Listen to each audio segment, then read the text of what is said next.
Hola, buenas tardes. Vamos a estudiar una patología importantísima por la frecuencia que tiene y por la gravedad que tiene, que es la de la patología tumoral o incluso la de la patología inflamatoria de los ganglios linfáticos y del sistema linfoide en general. Siempre hemos dicho que cuando estudien ustedes anatomía patológica tienen primero que entender lo que es la fisiopatología del órgano y tienen que entender lo que es la estructura del órgano. El problema, verán, en el caso de los ganglios y del sistema linfoide, que está distribuido por todo el organismo y que no es un órgano sencillo de entender y de explicar. Y lo que vamos a estudiar en esa píldora es la estructura de un ganglio linfático para entender qué patología se desarrolla en cada parte del ganglio linfático. Eso es un ganglio linfático, una estructura que tiene aproximadamente la forma de una habichuela, que los conductos aferentes o los linfáticos aferentes van por la parte cóncava, y por la parte convexa se encuentra el hilio del ganglio linfático, donde entran los vasos tanto arteriales como venosos y por donde sale la linfa, de tal manera que la dirección vascular es en sentido inverso a la dirección linfática. Lógicamente, cuando un ganglio tiene una patología, tanto inflamatoria como tumoral, se hace grande, es factible detectarlo o palparlo y se denomina, como ustedes saben, adenopatía. ¿Qué características tiene el ganglio? El ganglio es complejo, el ganglio tiene una parte cortical y una parte medular. Y la parte cortical no es nada simple porque tiene una serie de estructuras totalmente diferenciadas.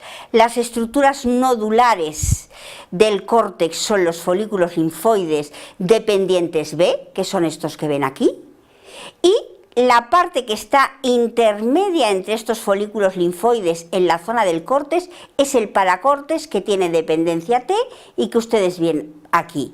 Más por debajo, en la zona prácticamente iliar, tenemos la médula del córtex, que depende fundamentalmente del sistema B. ¿Qué característica tiene estos folículos linfoides? Pues fíjense ustedes que no son uniformes. Tienen una zona que es un poco más clara y una zona que es un poco más oscura. Aquí se ve perfectamente. Una zona que es un poco más clara y una zona que es un poco más oscura. Es decir, que tienen una estructura organoide en su interior. Y cada una de estas zonas depende de una célula específica. Lo que sí es peculiar que la célula entra en el folículo linfoide por la parte de abajo, es decir, por esta zona oscura, y sigue hacia la parte de arriba diferenciándose, hacia la zona clara, y sale por la zona clara, que es la zona marginal. La zona de entrada se llaman células del manto, ahora veremos por qué, y la zona de salida es la zona marginal.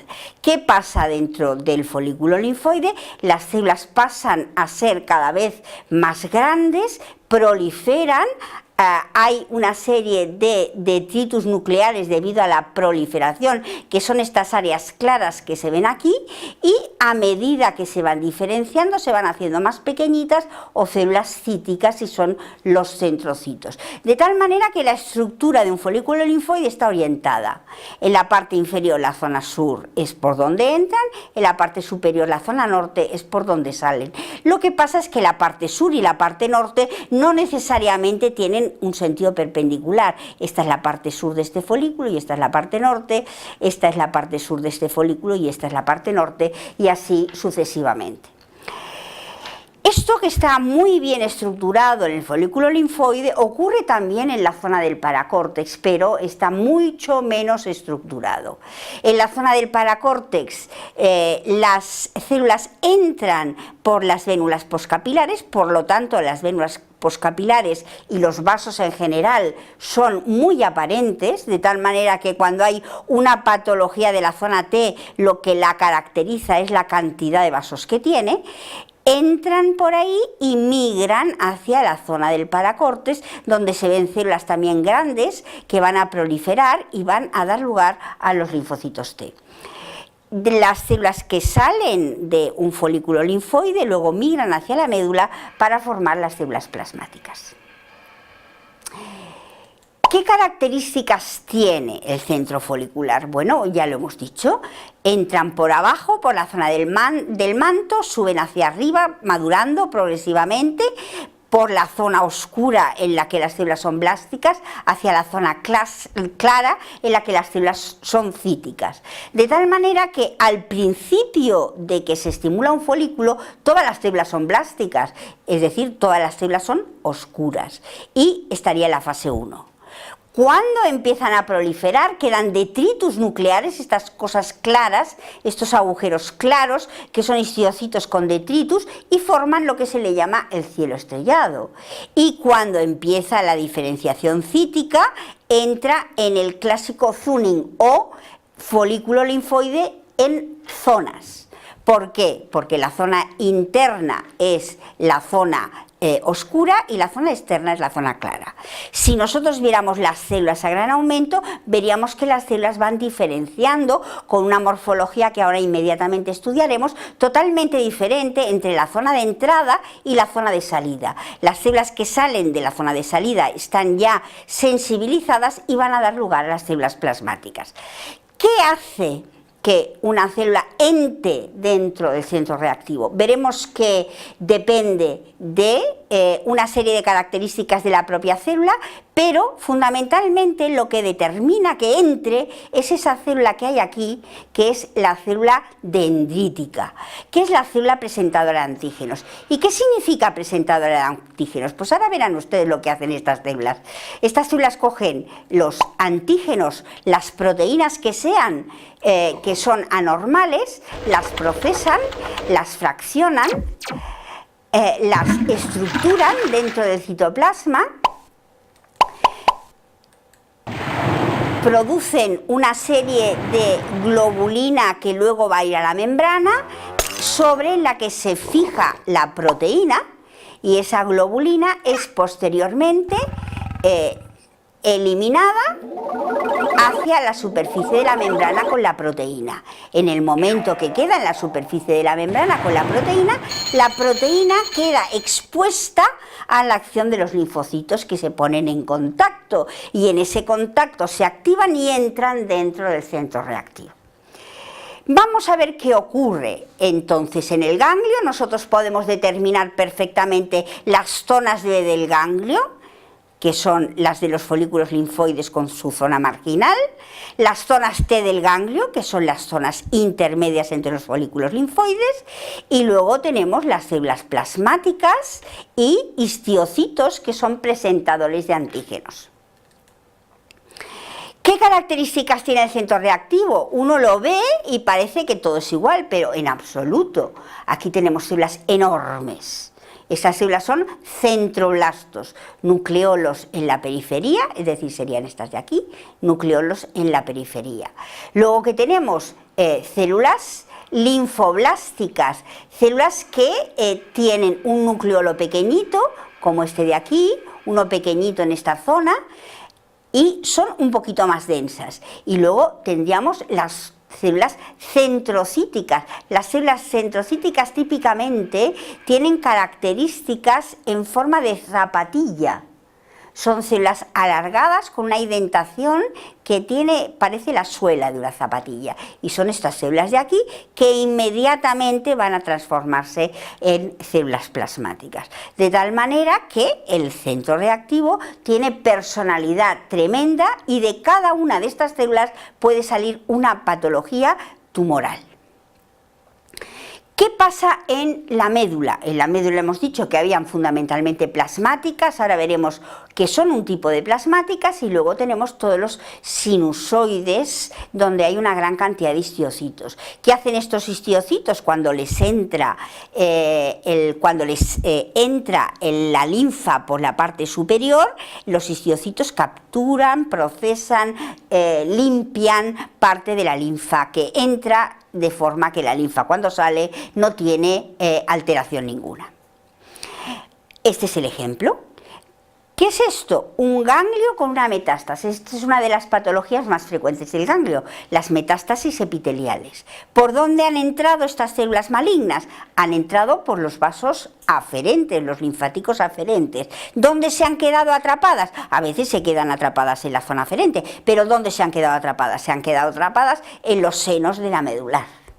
En los senos de la medular, que tienen la finalidad de liberarnos de cualquier situación patológica de la linfa que entra en el ganglio linfático y sacar una linfa totalmente purificada. ¿Qué tenemos aquí? Aquí tenemos patologías como la del SIDA, como afectaciones cutáneas o como afectaciones intestinales, que tienen la virtud o la peculiaridad de estimularnos única y exclusivamente la zona T. La mayoría de las infecciones tienen la peculiaridad de estimularnos la zona B del ganglio y a veces también la T, pero estas particularmente solo nos estimulan la zona T. Y aquí ven ustedes los folículos linfoides, se ven pero casi han desaparecido, y lo que hay aquí es una mancha muy proliferada, muy visible de la zona T del ganglio. ¿Por qué? Porque el SIDA nos afecta fundamentalmente al área T del ganglio, igual que estas patologías dermatológicas o bien intestinales. Now loading. Vamos a estudiar ahora cómo se diferencia el tejido linfoide, porque estudiar cómo se diferencia es entender qué tipo de patología se desarrolla de cada una de las células, incluso precursoras de el tejido hematopoyético. Inicialmente el tejido hematopoyético embrionario está en el saco de York, en el hígado y en la médula. ¿Y qué hace? Pues puede hacer dos cosas, o bien desplazarse estas células embrionarias hacia el hígado, la médula ósea y los tejidos linfáticos, y en esta zona se diferencian hacia el entorno B, o bien irnos hacia el timo, que ahora veremos cómo se nos diferencia en el entorno C. Vamos a estudiar pues cómo se diferencia el timo en el entorno C con un vídeo absolutamente didáctico. ¿Qué ocurre cuando la célula se desplaza hacia el timo, la célula embrionaria? Pues observen ustedes, sale de la médula ósea embrionaria y se nos dirige hacia el timo. ¿Qué ocurrirá en el timo? Pues vamos a ver que en el timo tenemos varias partes. Tenemos el córtex, tenemos la médula, tenemos una zona subcapsular y tenemos una zona córtico-medular bastante bien diferenciadas. Unas veces las células están en el timo, verán ustedes que cogen dos caminos, o el camino de células doblemente negativas o el camino de las células doblemente positivas. Y vamos a ver qué ocurre aquí. Aquí vemos qué células hay dentro del timo, células dendríticas, recuerden que son las presentadoras de antígenos, células epiteliales, etc. Y vamos a ver qué ocurre para madurar. Vamos a madurar primero, o vamos a intentar madurar primero las células negativas, las doblemente negativas. Es decir, ¿qué significa doblemente negativas? Pues que no van a tener ninguno de los marcadores característicos de las células T, que son el CD4 y el CD8. El CD4 para los linfocitos T helper y el CD8 para los linfocitos T supresor. Ninguno de los dos. Vamos a ver que migran hacia la zona de la médula y ahí empieza el sistema, o bien intentan marcarse con el CD4 o el CD8, se marcan, reconocen estos antígenos y por lo tanto al reconocer estos antígenos quedan destruidas, mientras que las otras, las que no reconocen los antígenos, las que son doblemente negativas, estas se salvan. Se salvan, ¿y cómo se salvan? Pues como natural killer van a salir a la sangre periférica y van a circular por la sangre periférica.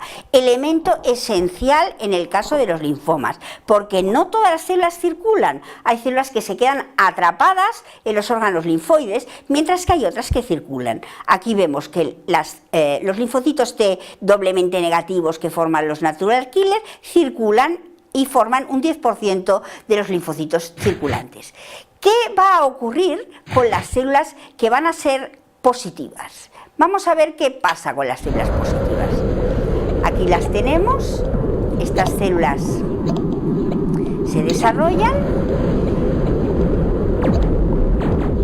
y quedan en la zona del córtex, no en la zona de la médula como hemos visto antes. Si estas células son capaces de reconocer a los antígenos de histocompatibilidad tipo 2, se transformarán en células CD4 positivas, es decir, en linfocitos helper. Vamos a ver qué ocurre. Lo reconocen el CD4 y se salvan. Siguiente, si reconocen el CD1, se transforman en linfocitos T supresor, lo reconocen y se salvan. Pero ¿qué pasa si no reconocen a ninguno de ellos? Están en el córtex y no reconocen a ninguno de ellos. ¿Qué les pasa?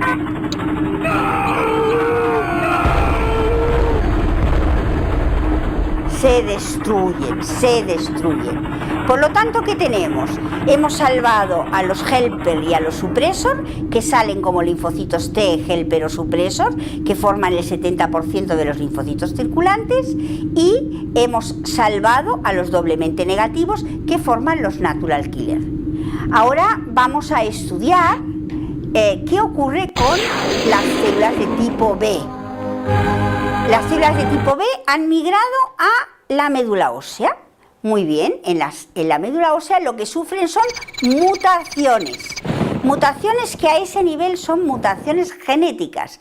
Luego veremos que en los niveles de los ganglios linfáticos son mutaciones somáticas. Pero aquí son mutaciones genéticas, fundamentalmente de las cadenas pesadas. Van transformándose en diferentes cadenas pesadas, puestas en contacto con antígenos por las células presentadoras, igual que las células dendríticas. Aquí se fija el último antígeno y consigue que esta célula empiece a sintetizar proteínas que se organizan, dice let us organize, y quedan en la membrana como una inmunoglobulina de membrana. Es una inmunoglobulina tremendamente inmadura, probablemente con cadenas pesadas IgG, J o H, pero no deja de ser una inmunoglobulina y sigue dividiéndose. Esta célula está marcada somáticamente y sigue dividiéndose y continúa su diferenciación genética desde el punto de vista de mutación genética. Continúan creándose proteínas, continúan creándose inmunoglobulinas y estas cada vez son inmunoglobulinas más maduras con cadenas pesadas, menos pesadas. Desaparecen las primitivas y van quedándonos ya inmunoglobulinas mucho más avanzadas. Estas células salen y se hacen circulantes, pero solo un 20% de estas células son circulantes. Y cuando circulan, estas células que están ya naif, pero diferenciadas como tipo B, nos van a llegar al ganglio linfático que ahora vamos a ver. Entonces, ¿qué tipos de linfomas se pueden desarrollar que no sean Hodgkin? ¿Qué significa que no sea Hodgkin? Ya estudiaremos más adelante que el linfoma de Hodgkin es un linfoma tan particular que da nombre negativo al resto de los linfomas. Los linfomas se dividen, es decir, los tumores malignos de los ganglios linfáticos se dividen en linfoma Hodgkin y linfoma no Hodgkin. Los que estamos estudiando ahora son los linfomas no Hodgkin. ¿Cómo son los linfomas no Hodgkin? Pues pueden ser linfomas de origen B, de las células de origen C, o linfomas de origen T, es decir, de las células de origen T. Pero teníamos otras, que eran los non-committed natural killers, que no tenían ni marcadores claros B ni marcadores claros C, aunque formaban parte de la inmunidad celular. Y que las células B, que estudiaremos en breve en este momento, tienen cambios en su ciclo celular, alterando el proceso de señalización que hasta ahora hemos visto que alteraba fundamentalmente las cadenas pesadas, y cuando veamos que se pone en contacto con los antígenos veremos que se alteran las cadenas ligeras. Muchas gracias.